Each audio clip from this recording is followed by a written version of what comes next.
Vítam vás v tom škole TTZ e-shopu Yukon Grizzly. Dnes sa pozrieme trošku hlbšie do nabíjania lítiových batérií pre zavážacie loďky. Povieme si, ako tieto batérie nabíjať, čím ich nabíjať, koľko približne trvá nabíjanie. Respektíve, mnohí sa pýtate pri kúpe zavážacej loďky, či je možné tieto batérie nabíjať nejakým rýchlejším spôsobom, alebo či je možné nabíjať ich priamo pri vode, napríklad z powerbanky alebo zo zaparkovaného auta. Ak dosledujete toto video, určite dostanete odpovede na svoje otázky. V tomto videu sa budeme primárne venovať lítiovým batériám. Väčšina moderných zavážacích lodiek používa lítiovú technológiu. Tie lítiové majú kopec výhod, avšak z hľadiska bezpečnosti sú trošku riskantnejšie, čiže je tam potrebné dodržiavať určité zásady bezpečnosti. Ako zistím, či mám v loďke lítiovú batériu alebo olovenú? Jednoducho sa pozriem. V podstate, ak tá batéria nesie označené lítiumová batéria, lithium battery, Li-ion alebo LiPo, jedná sa o lítiovú batériu. Tie olovené zväčša bývajú označené ako lead acid. Pokiaľ máte čínsku kompaktnú zavážaciu loďku, určite vám budú tieto batérie dôverne známe. Sú to klasické 7,4 V lítiové batérie pre zavážacie loďky a pravdepodobne budete poznať aj túto nabíjačku, ktorá je dodávaná spolu s loďkou. Hlavnou zásadou pri nabíjaní lítiových batérií je vyslovene použiť nabíjačku na to určenú. To znamená nabíjačku pre lítiové batérie. Častokrát sa pýtate, máte nejakú nabíjačku pre olovené batérie a chcete ju použiť pre lítiové batérie. V podstate v krátkosti nie. Za určitých okolností možno áno, nejdeme zachádzať do detailov, ale pokiaľ sa nevyznáte do toho, čo robíte, v zásade nesmiete používať nabíjačky pre olovené batérie. Totižto nabíjanie lítiových batérií musí byť riadené. To znamená, okrem 4 článkov 18650 alebo 21700 sa v tých batériách nachádza aj elektronický obvod, tzv. BMS obvod, ako Battery Management System. Tento obvod má za úlohu riadiť to nabíjanie, odpojiť tú batériu, keď je nabitá príliš, respektíve keď je vybitá príliš. Totižto lítiové batérie sa nesmú vybíjať pod určitú hranicu a takisto sa tak ani nesmú nabíjať. Čo sa stane, ak sa tieto batérie nabijú priveľmi alebo klesnú pod určité napätie, tak v prvom rade strácajú životnosť, častokrát sú nepoužiteľné a ak máte v loďke lítium polymérovú batériu, takéto batérie sa môžu v ojedinelých prípadoch aj vznietiť. Čím teda nabíjať takéto lítiové batérie? V prvom rade takou nabíjačkou, ktorá zodpovedá danému napätiu batérie. To znamená, toto máte klasickú 7,4 V batériu, pri plnom nabití má 8,4 V, to znamená, že aj tá nabíjačka musí mať 8,4 V. Vidíte to na štítku, nabíjačka má 8,4 V. Ak sa jedná o väčšiu batériu, táto má 1,1 V menovitého napätia, pri plnom nabití má 12,6 V, to znamená, môžete použiť len nabíjačku o napätí 12,6 V. Čo sa stane, ak použijete nabíjačku s nižším napätím? Batéria sa jednoducho nenabije. Čo sa stane, ak použijete nabíjačku s vyšším napätím? Poškodíte tú batériu. Hej. Ukázal som vám už túto nabíjačku. Jedná sa o 1000 mA nabíjačku, alebo iným slovom 1 A nabíjačku, ktorú častokrát dostávate spolu so zavážacou loďkou. Nabíjanie s touto nabíjačkou trvá 5 až 12 hodín podľa toho, akú batériu použijete. Ak použijete túto klasickú 5200, vaša batéria by mala byť nabitá za 5-6 hodín od úplného vybitia. Ak použijete niečo väčšie ako tento Durapack, ten má z týchto najväčšiu kapacitu, tak to nabíjanie môže potrvať až 12 hodín. Takýto dlhý čas nabíjania väčšinou nebýva problémom pre pripraveného rybára, ktorý si svedomite svoje náčinie pripraví večer pred výjazdom. avšak povedzme si úprimne, niektorí si to necháme na poslednú chvíľu a situáciu môže skomplikovať aj fakt, že potrebujeme nabiť tých batérií viacej naraz, niekedy až 3-4 kusy, aby nám to vydržalo víkendovú rýbačku. Existuje spôsob, akým nabíjať tie batérie rýchlejšie? Samozrejme, že existuje. Na čo sa treba zamerať? Zamerať sa treba na nabíjací prúd. To znamená prúd, ktorým nabíjačka nabíja tú batériu. V tomto prípade je to 1000 mA. Ak použijete nabíjačku s väčším prúdom, nabijete tú batériu rýchlejšie. Napríklad táto nabíjačka dokáže nabiť danú batériu s 2 A, to znamená nabíja dvakrát tak rýchlo ako táto. Existujú dokonca silnejšie nabíjačky, napríklad táto tu nabíja 5 A, alebo táto nabíjačka IMAX B6 nabíja batériu tiež 5 až 6 A, nie som si teraz istý. To znamená, nabije tú batériu o mnoho rýchlejšie. Avšak existuje aj horný strop toho nabíjania, to znamená, ak by sme nabíjali batériu pri veľkým prúdom, môže sa stať, že ju zničíme. Pokiaľ sa bavíme o batériách s týmto rozmerom, tak väčšinou tie 2 až 3 A sú úplne bezpečné, 5 A v ojedinelých prípadoch. A pri väčších batériách, ako napríklad táto, tak 5 A je ešte úplne v pohode. Väčšinou platí pravidlo, že čím väčšia batéria, tým väčší nabíjací prúd môžete použiť. Takže, akú alternatívnu nabíjačku vlastne použiť namiesto tejto, povedzme?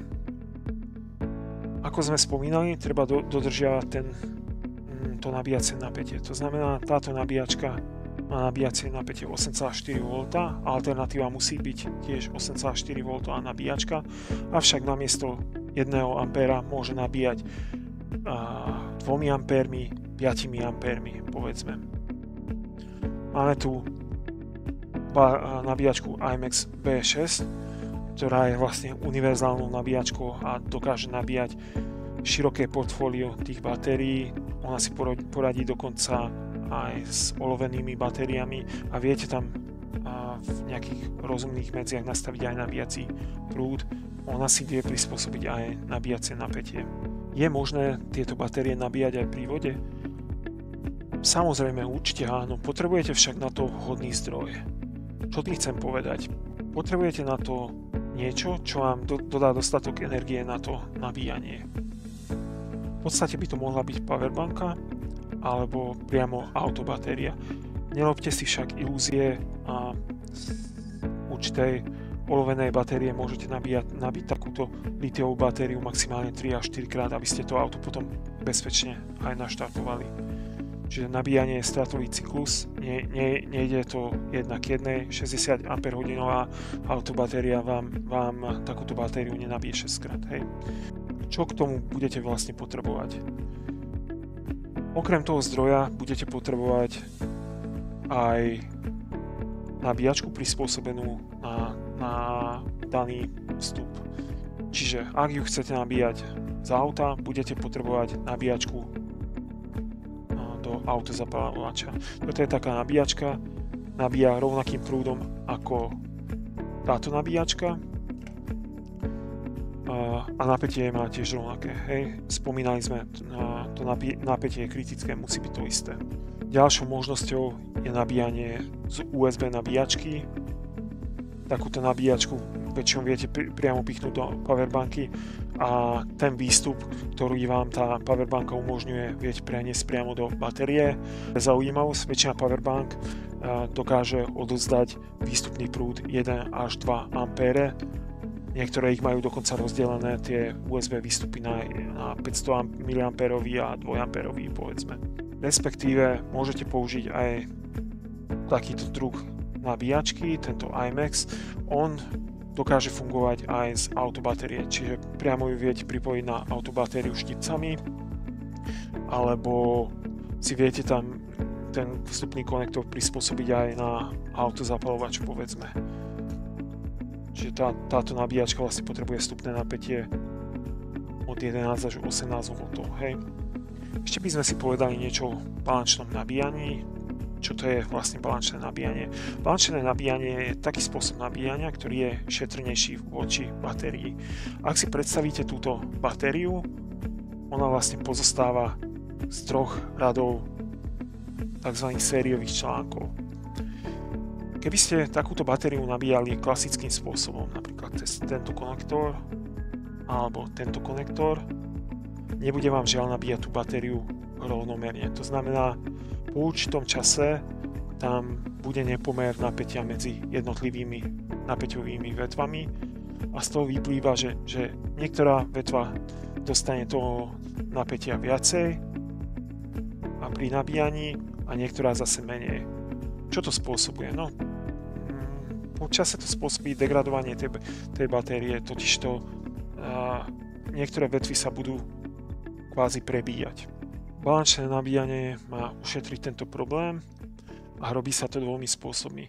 Buď takýmto káblikom s 3 až 4 vývodmi, volá sa to, že balančný kábel, ktorý sa pichne priamo do nabíjačky, ktorá je prispôsobená takémuto balančnému nabíjaniu a cez tieto jednotlivé vodiče dostane každá vetva toľko napätia, koľko vlastne potrebuje. Druhý spôsob je, že ten BMS obvod, ktorý som spomínal na začiatku, má to balančné nabíjanie vstavané. V tomto prípade vlastne BMS obvod dostáva plnú šupu cez tento hlavný vodič, ale ten BMS obvod vo vnútri batérií a vlastne rozdelí to napätie tak, aby nebola žiadna vetva prebíjaná viac ako sa má. Toto je vlastne jeden z rozdielov medzi originálnymi batériami a Durapackmi, že vlastne originálne batérie toto balančné BMS nemajú. Degradujú rýchlejšie ako povedzme tieto Durapacky, ktoré ich majú a starajú sa o tie jednotlivé, ten BMS obvod sa stará o tie jednotlivé vetvy tak, ako sa patrí. Pár slov ku správnemu skladovaniu litiových batérií. Pre nás rybárov to väčšinou znamená koniec jesene až začiatok jary a interval medzi nimi. Ako by sme ich mali skladovať? Tak v prvom rade vyvarovať sa nejakým extrémnym teplotám. Radšej si ich zoberte pekne niekam do tepla, aby tie batérie nestrácali vlastne životnosť. Nastáva otázka, či skladovať tie batérie úplne vybité alebo úplne nabité. Ideálna kapacita pre skladovanie je 50 až 60% nabitia. To znamená, batérka je nabitá na poli približne. Ako to docieliť? V podstate sa to dá docieliť tak, že ak tú svoju batérku už poznáte a viete, že táto batérka má povedzme nabíjací čas 5 hodín, tak ju necháte na nabíjačke 2,5 hodiny, potom ju odpojíte a odložíte na skladovanie niekam do suchu a do tepla. Respektíve väčšina zavážacích lodiek má nejaký indikátor nabitia, aj keď to nie je úplne presná záležitosť, ale nejakú informáciu vám to vie dať. To znamená, že ten indikátor má byť pri plnom nabití povedzme 4 paličky a ak batérka dosiahne 2 paličky, tak ju vyťahnete z tej loďky a odložíte. Tieto inteligentné nabíjačky majú svoj režim nabíjania, kde je možné nastaviť to skladovacie napätie. Je potrebné tie batérie nejakým spôsobom formovať. Kedysi to bývalo bežným postupom pri nejakých mobilných telefónov, že sa tie batérie mali formovať, úplne nabiť, úplne vybiť a tak ďalej. Litiové batérie nie je potrebné nejakým spôsobom formovať, ani ich neviete, totižto ten BMS obvod, ako sme spomínali, odpája tú batériu, keď ju má odpojiť, neviete ju prebiť na nejaké vyššie napätie alebo podobne. V každom prípade povzbudzujem k tomu, aby sme dodržovali zásady bezpečnosti. Naozaj litiové batérie nie sú hračka, môžu spôsobiť vážnu paseku a keď sa vznietia, veľmi ťažko sa zhášajú. tie batérie majú stavané nejaké ochranné prvky a myslí sa tam na niečo, ale opatrnosti nikdy nie je dosť. To znamená, ak by ste tam pri nabíjaní cítili nejaký zápach, batéria by bola príliš horúca, napúčala by, treba to nabíjanie okamžite prerušiť a nevrácať sa k tomu ani neskôr. Toľko by som vám povedal k tomu nabíjaniu, bol to trošku obšírnejší monológ. Napriek tomu, ak by ste mali nejaké otázky alebo pripomienky, kľudne komentujte. Ak vám bolo toto video nápomocné, prosím, zdieľajte medzi rybármi, dajte nám like, zdieľajte, odoberajte, určite nám to pomôže k tomu, aby sme vám vedeli ponúknuť viacej takéhoto poučného kontentu. V každom prípade, ak by ste rozmýšľali nad kúpou nejakej novej nabíjačky, ktorá vám nabije tie batérie bezpečne a rýchlo, tak odporúčame navštíviť náš e-shop, kde